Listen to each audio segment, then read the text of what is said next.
You'd be surprised how important cigar box instruments are to American music, and you might even be surprised at how far back they go. Today they have a strong association with blues music, but they predate blues and go all the way back to the 19th century. Improvised instruments built out of whatever was at hand were a big part of the music being played by common folk who had no other choice. So today we're going to get into the history of the cigar box guitar. Cigar box instruments didn't exist before the 1840s because cigar boxes didn't exist. Cigars were usually packed into chests or casks in huge quantities. That was until a German banker and merchant named Hermann Upmann came to Havana to do business, and he started packing cigars into cedar boxes so he could send them back to Europe to his friends and associates, and he also got into the cigar business himself. You can still buy Upmann cigars today, and cedar is still the wood of choice for boxes. By 1863, packing cigars into boxes of various sizes had become encoded into law, for tax purposes of course. When cedar boxes became standard in the cigar industry, people making homemade instruments knew exactly what to do with them. Remember, this is a time when musical instruments were expensive. There was no mass production, there were no CNC machines, and you couldn't pay somebody in a foreign country nickels and dimes to make them. And before records and radio were a thing, all music was live. People had to entertain each other by just playing stuff. So poor people, slaves, soldiers, etc. had to get creative and make their own instruments. You can see things like frying pans, gourds, wash tubs, jugs, all being made into improvised folk instruments. I even once saw a banjo made from a tortoise shell at my local state museum. The cigar box made a perfect sound box for stringed instruments, and discarded boxes were everywhere because everybody smoked cigars. Probably the earliest known image of a cigar box instrument is this etching by Edwin Forbes. He created a series of illustrations of the Union Army during the Civil War, and this image shows a soldier playing a cigar box fiddle. And that brings me to another point. In the heyday of cigar box instruments, people weren't just making guitars, people were making fiddles, mandolins, banjos, etc.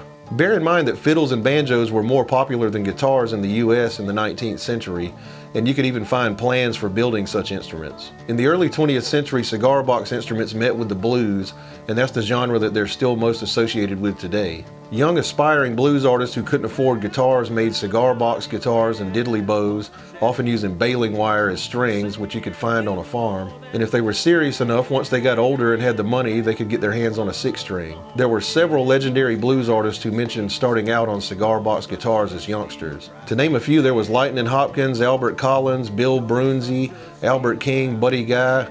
All those guys started out on cigar box instruments. One interesting case was Blind Willie Johnson. He was a gospel player out of Texas and one of the greatest slide players of the pre-war era. Growing up playing a cigar box guitar actually influenced his later guitar technique. The cigar box guitar he grew up with only had one string, and this actually carried over into his one-string style of slide playing. He basically used a six-string like an extension of the cigar box guitar. Interestingly, the one guy who you would assume played a lot of cigar box guitars growing up, Bo Diddley, doesn't seem to have had one or even a diddley bow. He was a violinist when he was a kid, and he was actually so good he played in his local church orchestra. He picked up guitar later so he could play the more upbeat music of his local Pentecostal church. His stage name either came from a nickname that his friends gave him or a local performer that his mother knew, depending on which day you asked him. The design for the square guitar came out of his wanting a more compact guitar after he injured his groin playing a big Gibson hollow body on stage one night. And speaking of rock and roll pioneers, Carl Perkins actually had one strung with baling wire starting out, and none other than Jimi Hendrix started out on one strung with rubber bands. All that being said, these things had a pretty big behind-the-scenes role in American music, and it's pretty crazy that so many great artists started out on these. They waned in popularity after more affordable, mass-produced instruments became available, but tons of people still like them. They're nostalgic, they're Americana, and they're really easy to make. And now I want to talk about mine here.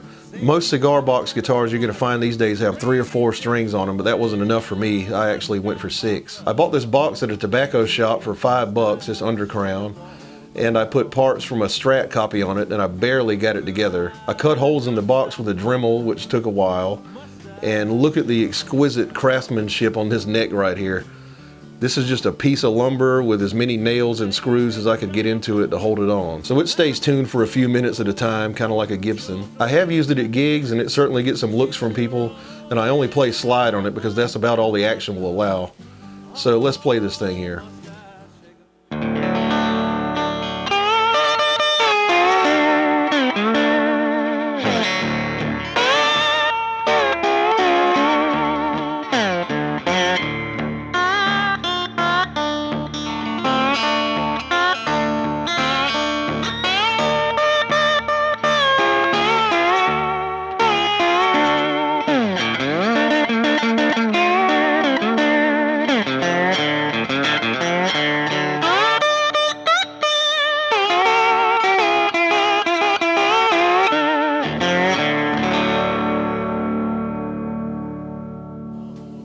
And there you have it. If you want to build an instrument without being a professional luthier, one of these would be a great project.